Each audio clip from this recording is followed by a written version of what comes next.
வணக்கம் நேயர்களே. வெற்றி படிக்கட்டில் சந்திப்பதில் மற்றற்ற மகிழ்ச்சி. விதியையும் மதியால் வெல்லலாம். அந்த மதியை எப்படி நீங்கள் பயன்படுத்துவீர்கள் என்பதுதான் முக்கியம்.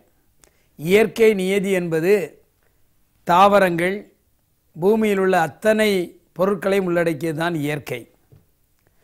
அந்த இயற்கையை பயன்படுத்தி நாம் வாழ்ந்து கொண்டு இருக்கின்றோம். அதை அளவாக நாம் பயன்படுத்தி வெற்றியும் பெற்று கொண்டு இருக்கின்றோம். அணுவை பயன்படுத்தி ராக்கெட் விட்டால் இந்த நாட்டிற்கு நல்லது. அந்த பூமிக்கு மேலே என்ன நடக்கிறது என்பதை நாம் தெரிந்து கொள்ளலாம்.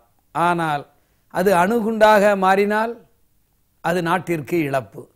எனவே எதையும் அளவோடு பயன்படுத்தினால் அது மனிதனுக்கும் வாழ்க்கைக்கு வெற்றியாக கிடைக்கும். விதியை மதியால் வெல்வது எப்படி? அதற்கு ஒரு உதாரணம். சங்க காலத்தில் இடைக்காடர் என்ற ஒரு சகலகலா வல்லுநர் இருந்தார். அவருக்கு எல்லாம் தெரியும். ஜோதிடம் தெரியும், கோள்களை பற்றி தெரியும், இயற்கை எப்படி மாறும் என்பதையெல்லாம் அவர் உணர்ந்து வைத்திருந்தார். அவர் ஒரு நாள் கோள்களை எல்லாம் வைத்து பார்த்த பொழுது அவர் வாழ்ந்த ஊரில் 7 ஆண்டுகளுக்கு மழை வராது என்றும் கடும் பஞ்சம் வரும் என்றும் ஊர் மக்களிடம் சொன்னார். அங்கே ஆண்டு கொண்டிருந்த மன்னரிடமும் சொன்னார். ஆனால் யாரும் இதை பொருட்படுத்தவில்லை.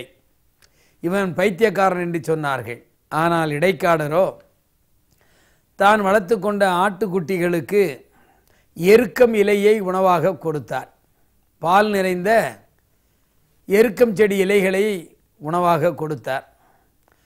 அங்கே இருக்கின்ற கேழ்வரகு விளைவித்து அதை பயன்படுத்தி வந்தார். பஞ்சம் வரும் என்று தெரிந்தவுடனேயே அந்த கேழ்வரகுகளை எடுத்து மணலோடு மணலாக நன்றாக பிசைந்து தன் சுவரை இடித்துவிட்டு இந்த களிமண்ணும் கேழ்வரகும் இருக்கின்ற கலந்து அதை ஒரு சுவராக எழுப்பினார். எழுப்பி அதை அந்த வீட்டிலே வாழ்ந்து வந்தார். கடும் பஞ்சம், எந்த மரம் செடி கொடிகளும் அங்கே தாக்கு பிடிக்க முடியவில்லை. எருக்கஞ்செடி மட்டும் வாழ்ந்தது. இந்த ஆடுகளெல்லாம் அதை தின்று அங்கே கொழு கொழு என்று வளர்ந்தன. அந்த ஆட்டுப்பாலை குடித்து அந்த கேழ்வரகு ரொட்டியும் போட்டு அவர் சாப்பிட்டு வாழ்ந்து கொண்டு இருந்தார். மேலே இருந்த 9 கிரகங்களுக்கும் ஆச்சரியம். நாம் மழை பெய்யவில்லை, 7 ஆண்டுகள் பஞ்சம் என்று நாம் அறிவித்திருக்கின்றோம், முடிவு செய்திருக்கின்றோம். ஆனால் இந்த இடைக்காடர் மட்டும் எப்படி வாழுகிறார் என்று சொல்லி இடைக்காடர் வீட்டிற்கு வந்தது. உடனே இடைக்காடர் அவர்களை வரவேற்று உள்ளே அமர வைத்தார். ஆட்டுப்பாலை கொடுத்தார், கேழ்வரகு ரொட்டியை கொடுத்தார். நன்றாக சாப்பிட்டார்கள்.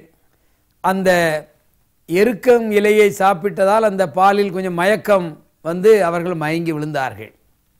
இடைக்காடருக்கோ அந்த கிரகங்களின் சஞ்சாரம் தெரியும் என்பதால் அந்த 9 கிரகங்களையும் மழை வருகின்ற அளவிற்கு மாற்றி மாற்றி படுக்க வைத்தார். மாற்றி மாற்றி அந்த கிரகத்தை மாற்றி வைத்ததால் உடனடியாக அங்கே மின்னல் வெட்டியது, இடி இடித்தது, மழை பயங்கரமாக கொட்டியது. அந்த மழையை பார்த்தோன்னா அந்த எழுந்த உடனே அந்த கிரகம் 9க்கும் புரியவில்லை, எப்படி இந்த மழை பெய்தது. அப்பொழுதுதான் தெரிந்து கொண்டார்கள், விதியை மதியால் இந்த இடைக்காடர் வென்றுவிட்டார் என்று சொல்லி. ஆக அந்த இடைக்காடர் சொன்னதை மக்கள் நம்பவில்லை. ஆனாலும் எந்த நேரத்திலும் தாக்கு பிடிப்பதற்காக அந்த இடைக்காடர் தன்னை தயார்படுத்தி கொண்டார். மழை இல்லை, விளைச்சல் இருக்காது. எனவே அந்த கேழ்வரகை எடுத்து அதை மணலோடு பிசைந்து சோறாக கட்டினார். இந்த எருக்கம் இலையை தின்பதினால் அந்த ஆடுகளுக்கு உடம்பு அரிக்கும். எனவே அந்த சுவரில் போய் அதை உடம்பை தேய்க்கின்ற நேரத்தில் அந்த மண்ணும் அந்த கேழ்வரகும் கீழே விடும். அதை சலித்து அங்கே உண்டு கொண்டு இருந்தார். எனவே விதியை மதியால் வெல்லுகின்ற ஒரு ஆற்றலை இடைக்காடர் பெற்றதினால் அவர் வாழ்க்கையில் வெற்றி பெற்றார். அந்த மக்களுக்கும் மழை கிடைத்தது. எனவே சில நேரத்தில் நாம் இயற்கை வெல்லுகின்ற அளவிற்கு சாதனை செய்ய வேண்டும். அதுவும் அளவாக செய்ய வேண்டும். அது நன்மை தருகின்ற ஒரு செயலாக இருக்க வேண்டும் என்பதுதான் வெற்றி படிக்கட்டின் ஒரு நிலையாக இருக்கிறது. எனவே முடியாது என்று சொல்லாமல் முடித்து காட்டிய இடைக்காடர் போல் நீங்கள் வெற்றியாளராக மாற வேண்டும் என்று சொல்லி மீண்டும் சந்திக்கின்றேன். நன்றி, வணக்கம்.